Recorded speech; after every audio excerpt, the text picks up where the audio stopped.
Разбитые скамейки, отсутствие урн и аварийное состояние арки. Так можно описать территорию памятника Аксо Колиеву.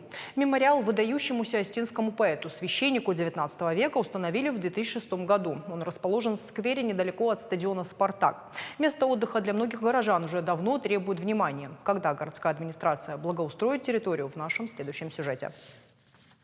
Небольшой сквер в оживленном месте. Казалось бы, идеальное место для отдыха людей, но на деле совсем по-другому.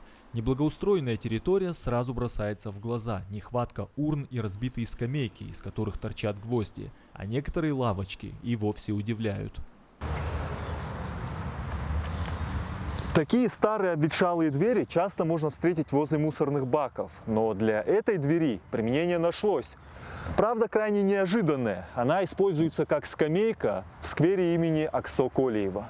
Аксо Колиев – выдающийся остинский священник XIX века. Помимо этого он писал стихи, занимался просветительской и общественной деятельностью. В аварийном состоянии и арка у памятника Аксо Колиеву. На ней образовались огромные трещины. Люди говорят, она уже представляет опасность. Мы живем здесь недалеко, и это ближайшая территория, на которой можно прогуляться с ребенком, как бы быстро выйти из дому, и самое ближайшее. Было бы неплохо, конечно, чтобы здесь привели все в порядок, лавочки, вон эту арку, которая скоро просто на кого-нибудь упадет. Территория большая, хорошая, и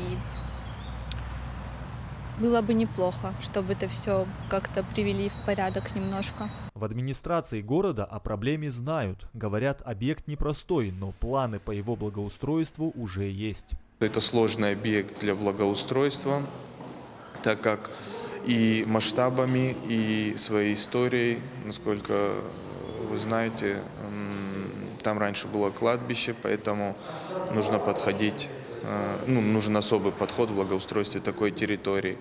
И для его благоустройства администрацией запланировано создание отдельного проекта, но финансирование его не предусмотрено, будет в рамках федеральной программы. Город планирует это сделать поэтапно. В администрации уточнили, что благоустройство сквера начнется в этом году. Работы планируют провести в 3 этапа.